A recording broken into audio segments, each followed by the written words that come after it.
Super Mario Odyssey is one of Nintendo's most popular games, scoring a 97 on Metacritic and being almost universally loved by fans. But personally, I think that Super Mario Odyssey is one of the most overrated games that Nintendo has ever released. In this video, I'm gonna dive into why I think Super Mario Odyssey doesn't deserve the high ratings it has gotten from critics and fans. And while I'm discussing these points, I'll also go over what I think Nintendo could have done to fix the flaws that make Super Mario Odyssey overrated. Let's get started. Point number 1, lack of innovation. 3D Mario has always been known for being one of Nintendo's most innovative and exciting franchises. I mean, if you look at past 3D Mario games, you can see the innovation. Super Mario 64 defined what 3D graphics look like on a Nintendo console. Following Super Mario 64, Super Mario Sunshine made great leaps and bounds in the graphics department. Even Super Mario Galaxy majorly improved 3D Mario by having a great soundtrack and the best visuals yet. But in Super Mario Odyssey, there isn't really such an improvement that's really clear. The game starts with a pretty unsurprising cutscene. Bowser is once again kidnapping Peach, but this time he's trying to marry her. Mario fails to defeat Bowser the first time, so he's ultimately thrown off Bowser's ship while Bowser heads off to marry Peach.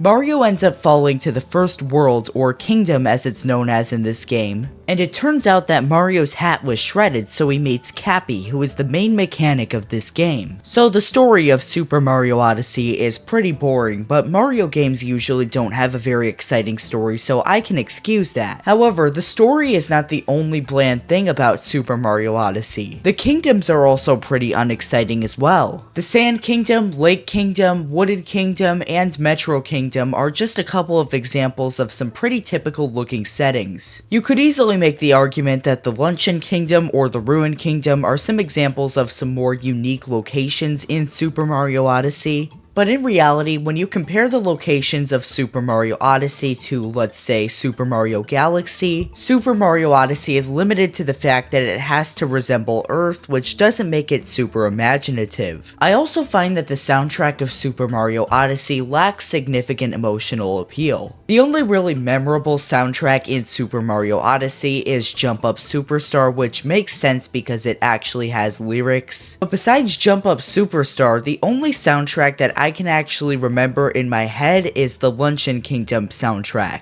Now that I've established that Super Mario Odyssey did not innovate the 3D Mario series, let's talk about the one thing that Super Mario Odyssey did introduce: Cappy. If you've played any 3D Mario game before you've played Super Mario Odyssey, you might notice how simplistic Super Mario Odyssey feels. In fact, Super Mario Odyssey is so simplistic that Nintendo didn't even bring back power-ups for the game. Nintendo scrapped one of the most iconic elements of Mario in favor of Cappy, because they were so confident that Mario being able to transform into enemies was better than having power-ups. But in my opinion, Cappy could have been executed far better if Nintendo had just made a couple of tweaks to him. In total, there are 52 transformations that Cappy can capture. While that might sound like a lot, most of those are just one-time transformations that aren't really significant in the grand scheme of things. There are a couple of cool transformations, like when Cappy can capture the fist in the Nuklotech boss fight, or when Cappy can capture the Chivirian Racer in the Snow Kingdom. But these are really the only examples of transformations that really add anything to the game. Because some, like the Volbonin Fork that just flings you upward in the Luncheon Kingdom, and the Cheep Cheep in Lake Kingdom which just helps you swim better,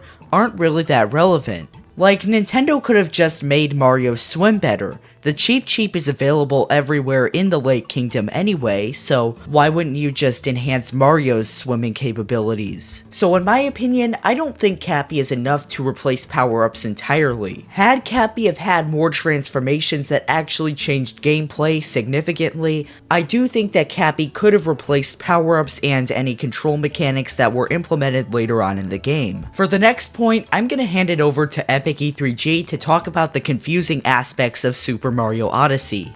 Thank you How To Gaming for having me on this video today. First of all, I would like to say that Mario Odyssey can be kind of confusing at times. Like sometimes it's not really clear where to go and I feel like it's too open. And if you want to 100% the game, you have to do a lot of mindless exploring, not knowing where to go, just randomly exploring until you just find power moons to beat the game. This issue is predominantly seen in the Luncheon Kingdom. It is very common in the Luncheon Kingdom. There's just so many different places to go. There's way too much area to swim in, and it isn't very clear how to get up to the top and beat the Cookatiel enemy. Personally, I find this just kind of demotivating. I didn't really want to play and continue looking. I mean, I played Mario Odyssey for a bit and then I just stopped for months and months and months, and then I played again and then just stopped again and haven't played since. So it's just not very motivating to complete the game due to these issues. How To Gaming didn't ask me to do this, but please make sure to hype the video. That's a new YouTube feature that you can do. So hype the video and I will see you all next time. Thank you. Thank you, EpicE3G, for helping me out with this video. And I agree, I think that there are over 800 power moons in Super Mario Odyssey,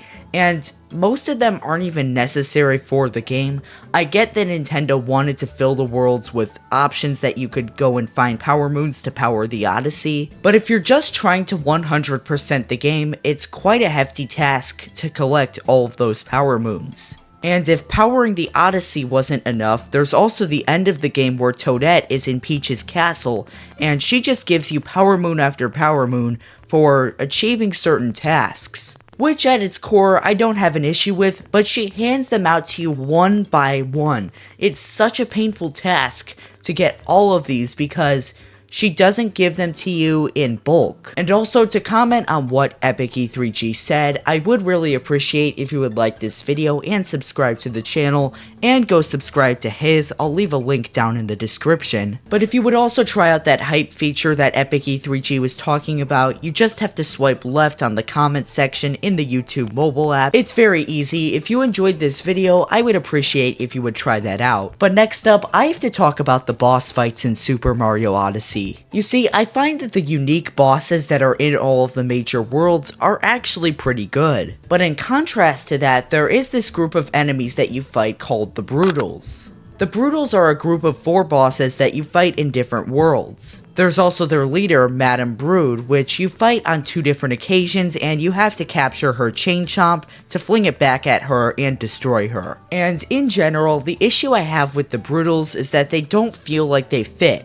There are only 4 of them, and you fight them for the first time pretty early game, but then later on, you fight them a second time. Now, these are all separate battles, but the issue I have is that they're too easy and they feel like filler. And when I compare them to the Koopalings, they are also kind of a bit more annoying in the sounds that they make, and they just aren't really that good. You have these incredible bosses such as Nuclotek and the Lord of Lightning, and then you have the Brutals, which just feel underwhelming in comparison. I don't think that the Brutals are bad bosses, but they're pretty meh in comparison to the other bosses in Super Mario Odyssey. Those were all of my points on why I think Mario Odyssey is overrated, but I do have a couple of positive points so that you guys don't all hate me, because I know I have a pretty controversial opinion. First of all, Super Mario Odyssey is simple, like I mentioned earlier. It's not super hard to get into, it doesn't feel like a super difficult game in comparison to Super Mario Galaxy or Super Mario Sunshine, it's just easy to get into. I also really like the subtle points in the storyline of Super Mario Odyssey. Bowser steals something from every kingdom to use it in his wedding with Peach. But with those positive points, that's gonna do it for today's video. Because I already know that most people watching this video probably hate my opinion, let me know down in the comments why. Don't forget to like this video and subscribe to the channel if you enjoyed this video, but anyway, thanks for watching and have a great day.